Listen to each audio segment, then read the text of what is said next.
kamu.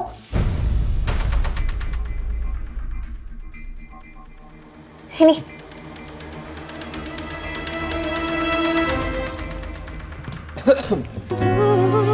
Terus mencintamu.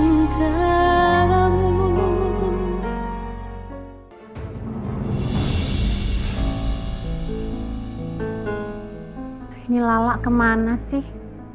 Tadi katanya mau langsung datang. Tapi kok sampai malam gini belum nyampe-nyampe. Mana Syifa masih ngambek terus lagi. Bu, alhamdulillah Neng Syifa udah mau maem. Oke. Udah minum obat. Tapi ya mukanya sih masih cemberut gitu, Bu. Terus masih suka nanyain Pak Julian. Sampai bingung saya jawabnya apa. Ya udah deh, nanti biar tunggu Lala aja. Moga-moga kalau sama Lala dia nggak ngambek lagi. Nanti Lala suruh nginep sini aja nanti, nemenin Syifa. Iya, Bu. Ya udah, saya tinggal istirahat dulu ya. Kepala saya agak pusing, nggak enak. Iya, Bu.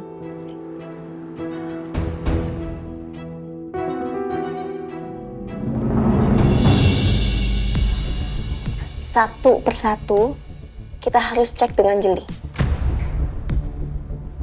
Satu memori, satu harapan. Harapan Pak Julian bisa terbebas dari jerat hukum. Dan gue harus cari tahu siapa yang bikin Hasbi babak belur kayak gini.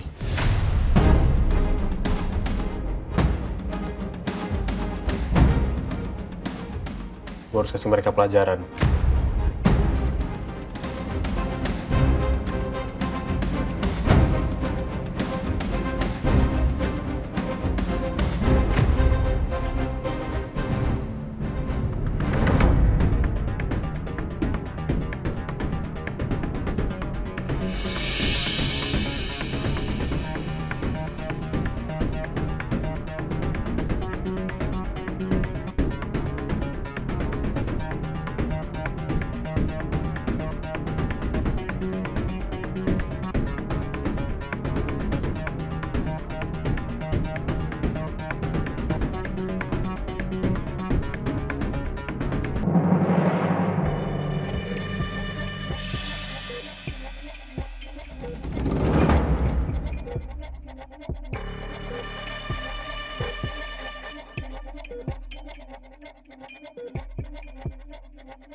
Pak Hasbi?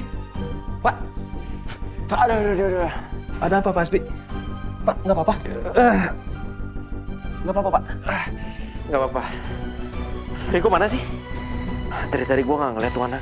Oh, Pak Riko pergi Pak, sama Mbak Lala. Tadi mereka habis dari sini.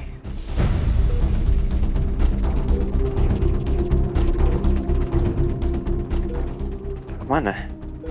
Tumben mereka perginya barengan. Saya juga kurang tahu Pak. Yaudah, nih. Minta tolong diberesin dulu deh. Baik Pak, permisi Pak.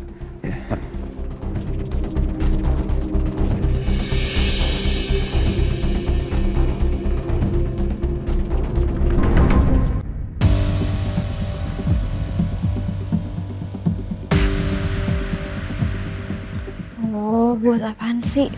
Ini tempat punya CCTV banyak juga. Tahu. Buat apaan dah? Pasti ada kok titik di mana Hasbi kelihatan dipukulin atau dibekap. Pasti ada, insya Allah.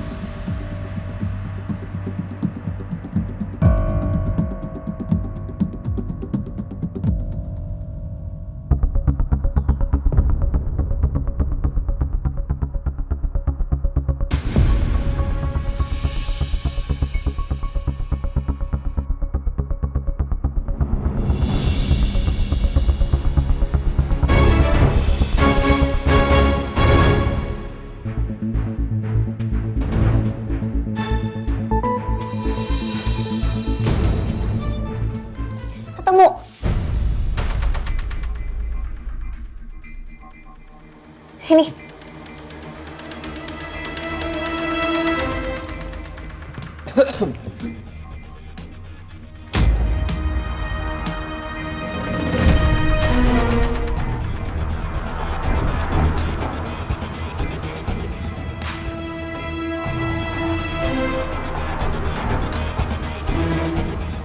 Astagfirullahaladzim.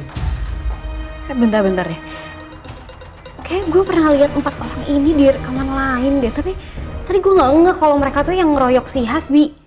Titik mana?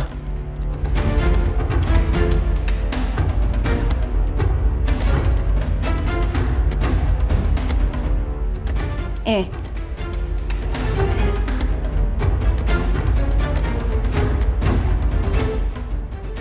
Siapa mereka?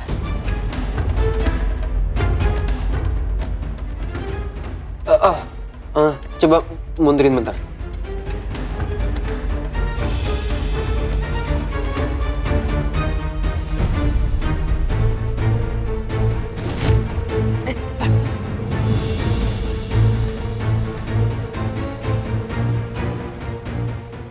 Sorry ya mas, saya nggak sengaja. Kak, aku tahu kak. Mereka ini siapa kak? Tadi aku ketemu sama mereka. Di mana? Di kantor ADSK, Kak. Mereka itu pegawai yang dipecat sama Kak Hasbi.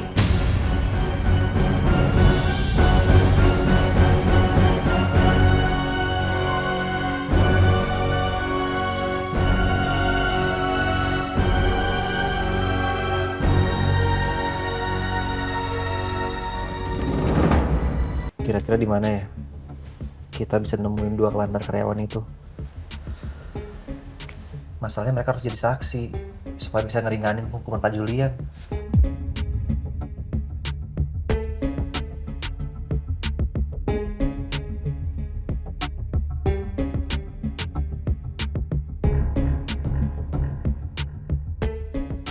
Mas Axel bener. Kalau memang Hasbi udah terluka parah sebelum kejadian kecelakaan, berarti ya penyebab lukanya itu bukan karena kecelakaan di jurang itu.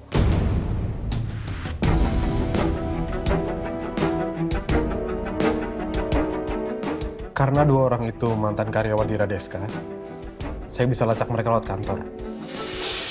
Siapa tahu masih ada data-data yang bisa menghubungkan mereka ada di mana sekarang.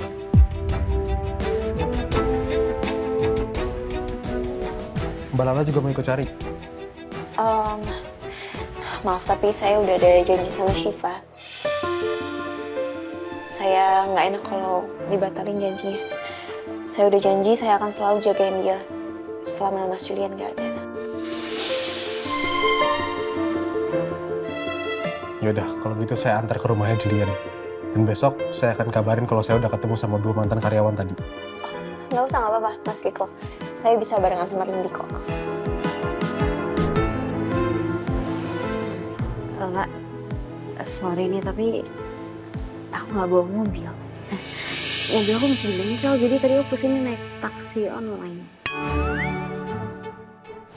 Loh, terus kalian pulangnya gimana? Kan kalau pesan taksi online dari sini agak jauh.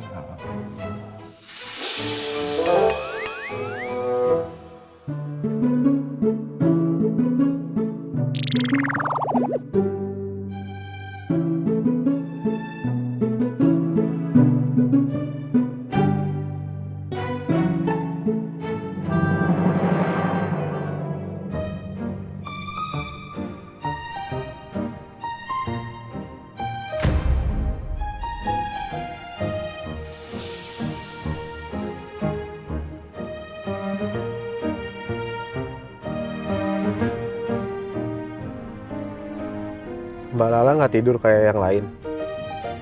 Nggak bisa tidur. Sebenarnya saya agak penasaran sama masa-masa Hasbi masih sama Mbak Lala.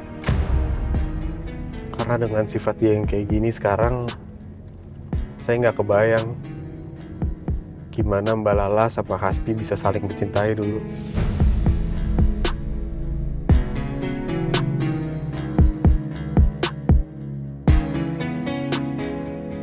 Nggak usah dibayangin. Saya juga udah kubur dalam-dalam semua masa kelam itu kok. sangat dalam dan nggak bisa digali lagi.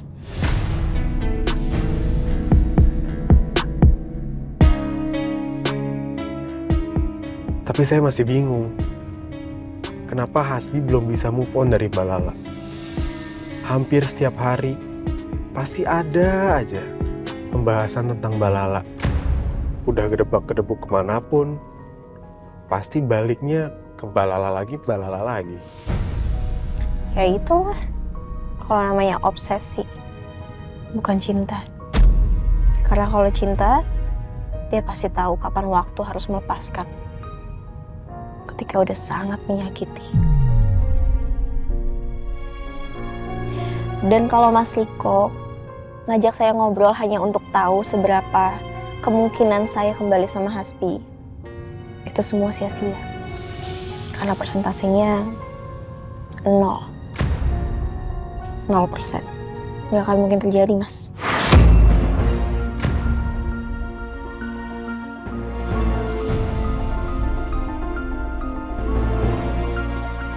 Sama mantan istri lo tuh lagi cari tahu soal pelaku yang bikin lo babak belur kayak gini. Tapi kenapa ya? Gue nggak ingat sama sekali soal kejadian kemarin. Entah pelakunya atau apapun itu.